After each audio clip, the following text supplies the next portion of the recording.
I'm optimistic but reserved in my optimism for what Donald Trump is trying to do with the new organization that he created, DOGE. Is that what the new organization is? Yeah. That Department of Governmental Efficiency. Yes. Because the government is inherently inefficient. That's what it was built to be. It wasn't accidentally made to be inefficient. It was built to be inefficient so that it could withstand the constant transition of change in government. We have to define, and maybe I'm debating you, but there's two kinds of inefficiency. There's gridlock, which I think the government was literally designed to do. And if people understand the difference between Congress and Senate, they will understand the Senate is meant to cool down the emotions of the Congress, which has everything to do with how they're elected. Originally, the Senate wasn't even elected. So you have Congress, very sensitive to their constituents. Senate, not so much, meant to cool it down. Right versus left, meant to gridlock so that only the things that both sides agree on get through. Right. But then there's the inefficiencies that you just described, which is what I will call, it's humans acting in their individual best interest. So I understand that, but it equates to lunacy. So it's all short-term thinking, never long-term thinking. I agree with what you're saying. And I would still say that the government was designed to be both kinds of operationally inefficient. Correct. Was it designed to have the short-term thinking versus long-term thinking? No. It was designed to be slow to make progress. So even though you've got the built-in gridlock, to use your term, you've got the gridlock element to make sure that bipartisan or the best ideas make it to the top, survive the gridlock. There's that idea. But then those things have to be implemented. That's where the operational inefficiency comes in. So you also have to consider the fact that the government has to survive. We've talked about this, you and I, before. The government of the American people has to survive even more so than the American people themselves, right?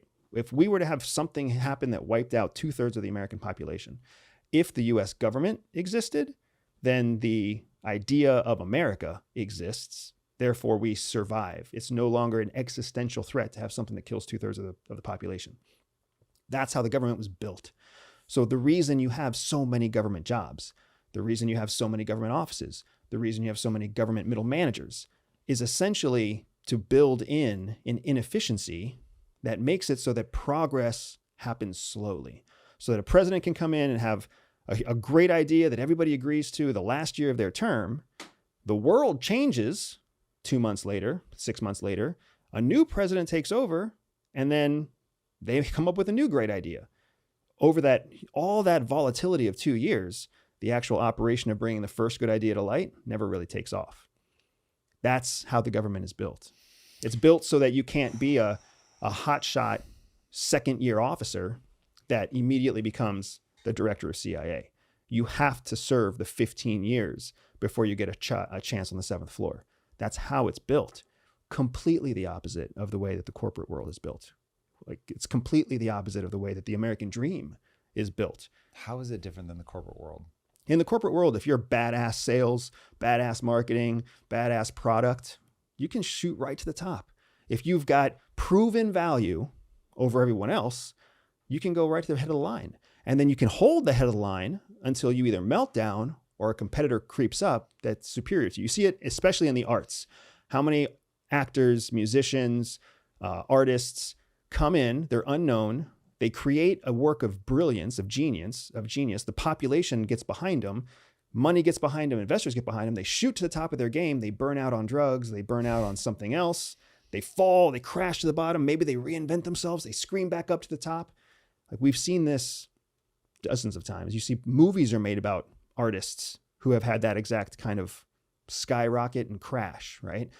The government can't afford that. That is dangerous to government operations. So they tamp all that down by forcing an inefficiency, by forcing a minimum number of years of service before you're eligible for promotion. Nobody can promote higher than one level above where they currently are. So you can't. Was that defined by the founding fathers, though, or is this something that's arisen over time? That's something that's arisen over time. Yeah, see, I think we have to tease out the government was designed to do this. When I hear that, I hear founding fathers, and the government with a blind watchmaker has ended up like this. And so call it evolutionary design. because I think that the gridlock, intentional. Founding fathers Yeah. wanted that. They knew human nature well enough. It sounds to me like what you don't like calling the deep state, which I like calling the deep state, only because if you accept this as this is just how humans are, they're going to go through that divorce. They're going to need to fund it. So they're suddenly going to be looking for their godfather who wants a loyalist below them, who thusly is loyal to the person above them. Like, I get how that all plays out. But if you don't attack that, then I think you have a problem. Now, here's the only difference that I see between the government and corporate America. Corporate America can't hide because you will go out of business. The government can steal the money of its constituents. Really, truly. The more I look at this, the more I realize that's exactly what's happening. And because the government can steal money and they don't have to get you to vote for everything, they can just keep doing this forever and ever and ever, operating at these huge losses from a deficit perspective. And there's all kinds of mechanisms by which they will sooner take us to war instead of confronting the fact that they just need to stop spending the money. Okay, so corporate America, cold hard reality of being out in the marketplace. If you don't have enough money to make payroll, you go out of business. This is why the banking industry deranges, because the government basically does the same thing with the banking industry. And so it's no longer true capitalism. Because the government isn't true capitalism, this thing that I call the deep state, to wake people up so they understand it is sinister in as much as, yes, it's just an echo of human foibles and weakness. I get that. I understand how each individual actor thinking short term makes the decisions that they make.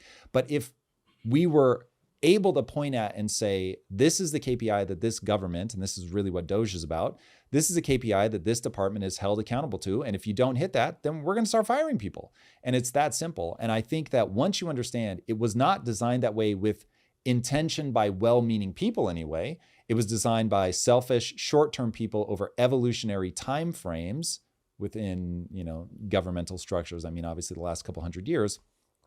But we should not want that, as far as I can tell. And we should want to bust that up. But it seems like you think there's a good thing here. No. So we want to smooth out the volatility. Yeah. It's just to be clear, I don't think there's a big gap between you and I. In terms of our ambitions for what we want the future to look like. I would even go to say, in terms of the imperatives that you and I know the future must look like, I don't think there's a big gap between us. I think where there is a gap between us is in the battlefield truth. And the battle, as an example, right? The federal government does not use work instructions.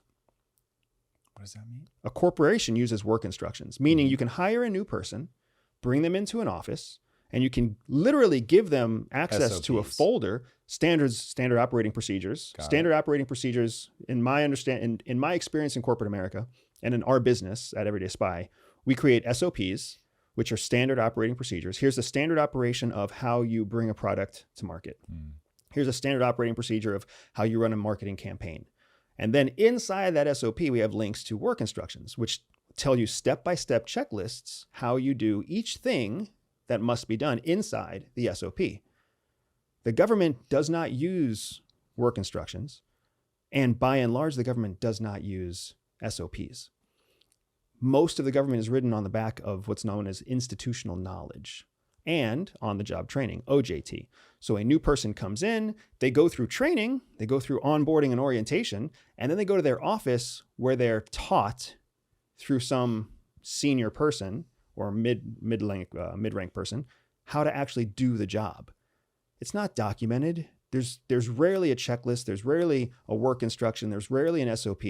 The military does the best job of having actual checklists, and those checklists you just follow them blindly, so they don't live like a work instruction.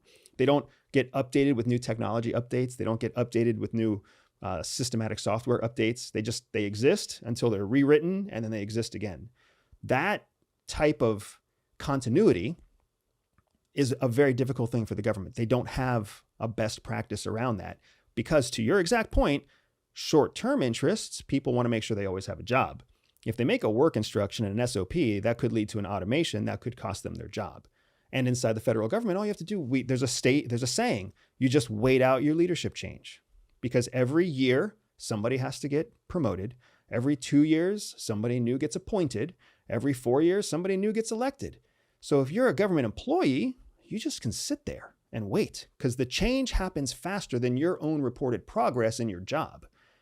So the reason that you have this backlog of inefficiency isn't because the founding fathers wanted it. I don't know that the founding fathers could visualize the technology and the progress that we've made this quickly.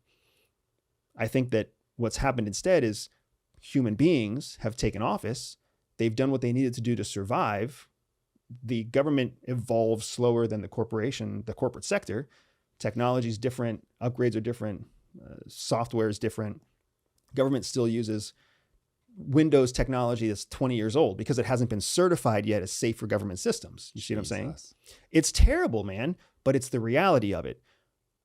I'm excited for DOGE. I'm excited for an Office of Government Efficiency, but I have seen what's happened with the Office of Government Accountability, and I've seen what challenges it's had because the people who make the laws that dictate the hiring practices for government, the people that make the laws that dictate the promotion and remuneration requirements for the government, those laws all have to be changed in order for something like DOGE to actually make significant changes. The laws have to be changed? So how you're hired, how you're fired. There are laws around how you're hired and fired. That's a fair point. I don't know that there's legislative laws at a federal level. I would want to double check that. But the government policies, in order for something to be a policy in a federal government, it goes through multiple layers of bureaucracy to be approved as a policy.